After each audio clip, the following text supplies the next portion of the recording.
Aba MK munesonyiwe temuddamu kubaako bye mungamba bigambo bya Laba Mayinja bwatu byasoddwa okubanga agoba aba MK project kati ye agamba muna NRM era nga atagala kubanga manya era awo yabadde ne Nabbanja Prime Minister nga ono yabadde amukakasiza ddala nti ekyamazima NRM ye wali ekubo jasobola kubanga oboolyawo obulamu bwe abutangaza era bwatyo namusaba ataddamu kubanga oboolyawo akkiriza mu bintu bya MK project kati ono bwatyo yasoddwa kubanga abagoba era nga n'abamu ku babaddewo maaso ngenda kubanga mbakulaga ababadde represented era nga nabo babadde bamanyi bagenda funa chance babeere nga bagendako ku stage ya Laba Mayinja wabula yabagambye nti mwe aba MK mwe abasinga okubanga muntomeza saagala kubanga mbalabako bigambo bya Laba Mayinja kati awo wennyini wenje kusabira video eno gimpereka like kikulu nnyo subscribe nga Mayinja ayongedde okukakasa ensi nti ekyamazima ye muna NRM era tagenda kubanga alonza ekintu kirala kyonna bw'atyo n'akabaasa n'asobola okubanga akafuna kati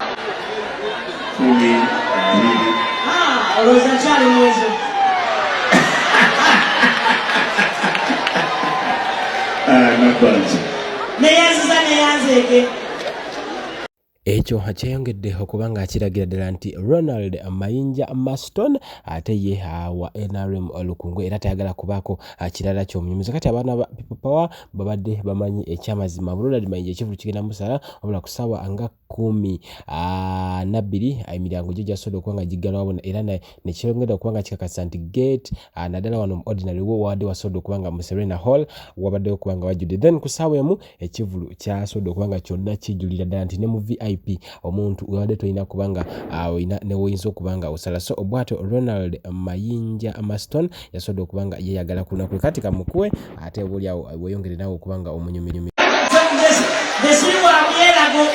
ni muntu wampolampola ngenda kwongeramu mbaleetera baasa gyongo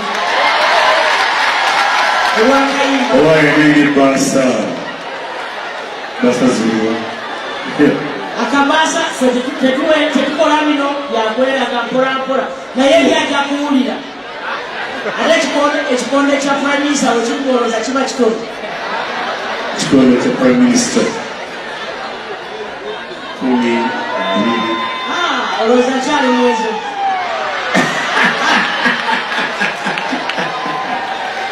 Nabbanja neyanzeeke bankubiramu akayimba kalwakonanzala omukazi naavu ako nkawulidde leeta akalala Prime Minister aleka akakereya abababi bakereya bebaliwa leeta akakereya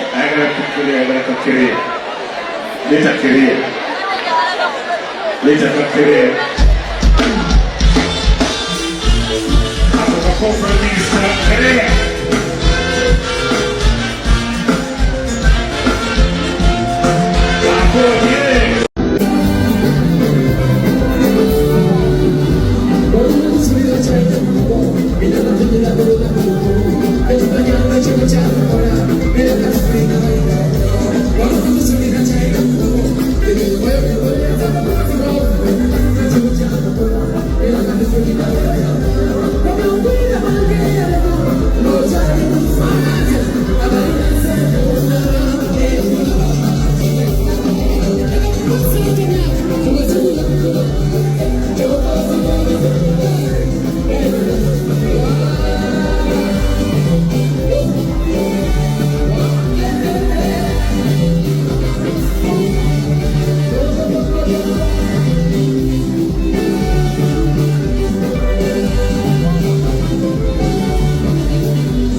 buli omu Mukama amuwe ky'asinga okwagala.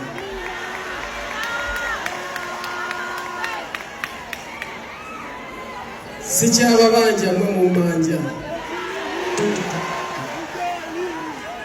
Ndabika nali nsiibudde ng'ekiseera tekinnatuuka.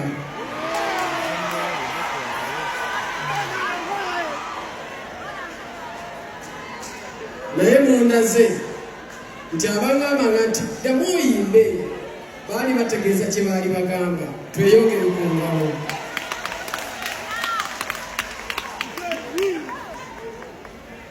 Obulumi buba bungi, naye neebaza kasita muzze. Akayimba kano ngenda kaweereza buli yali ayiseeko mu mbeera n'owulira ng'owanise.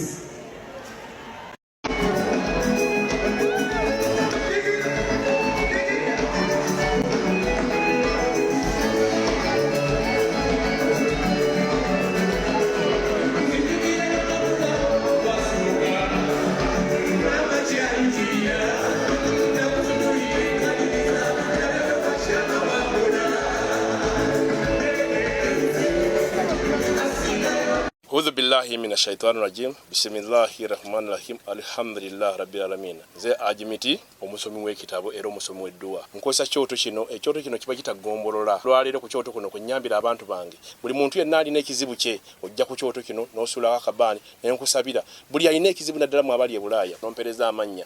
Naye nga sula mu kyoto kino n'enkusembera edduwa n'enkujjako ebizibu n'ebiba bikusumbuye. Walemererwa mirimu ki ddala mu abali e Bulaaya, abali mu nsi muno mu Uganda, abalemeddwa okufuna visa. Nantegeeza eri abaana Adamu enkozesa nkofu ku kyoto kuno. Yamala okusindika enkofu eyo negenda ebanja, amabanja ge bakubanjiza gonna. Gwe yalema okufuna okuweebwa ajimiti nkozesa amazzi ku nnyanja kuno kumulengera ku mazzi wano ajimiti nga bwenyimidde olwaleero ngokumansira abaana Adamu. Bompereza ebiwandiiko byonna bye bompereza ng'oli e Bulaaya, mbikwata n'embizinga ne mwandika kapapula n'embisula mu nnyanja n'ensaba Allah gwensinza asumulule ebyo byeba bikulemeredde awa visa agifuna alemeddwa okufuna omusajja omulungi amufuna. Nsangibwa ku namba 0752